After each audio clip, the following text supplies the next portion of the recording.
Sir చెప్పండి sir, ఇంకా కొద్ది రోజుల్లోనే ఎన్నికలు రాబోతున్నాయి. గడిచిన ఈ 5 ఏళ్లలో వైసీపీ పాలన గురించి మీ కామెంట్ ఏంటి? అయా ఇచ్చిన హామీలన్నీ తొంగలో దొక్కేశారు. 3 రాజధాని సమస్య ఫస్ట్ అసెంబ్లీలో ఒకే రాజధాని కట్టుబడతామన్నాడు.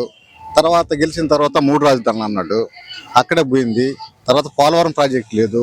ఇక్కడ స్థానికంగా మా ఊర్లో ఊరు షిఫ్టింగ్ ఏపీ జనపల్లో ఊరు షిఫ్టింగ్ చేస్తామని కూడా అధికారంలోకి వచ్చిన తర్వాత దాన్ని పట్టించుకోలే.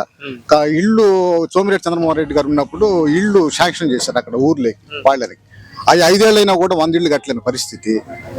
ప్యాకేజీ లేదు మాకు. ఉద్యోగులు పొలం పోయిన వాళ్ళకి ఉద్యోగ భద్రత లేదు.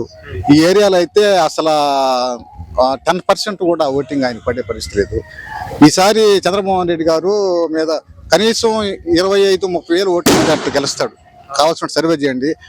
ఈ గవర్నమెంట్ ఎస్సీ సప్లాన్ నిధులు 29 ఎస్సీలకి రావాల్సినటువంటి అన్ని వసతులు అన్ని నిర్వీర్యం చేసింది. ఎస్సీ కార్పొరేషన్ లేకుండా చేసింది. ఈ విధంగా ఎస్సీలందరూ ఈసారి గుంపొత్తుగా తెలుగుదేశం పార్టీకి వేస్తారు. ఇక్కడ కూడా సరేపల్లి నియోజకవర్గంలో చంద్రమోహన్ రెడ్డికి అండగా నిలబడి అత్యధిక మెజార్టీ గెలిపిస్తారు.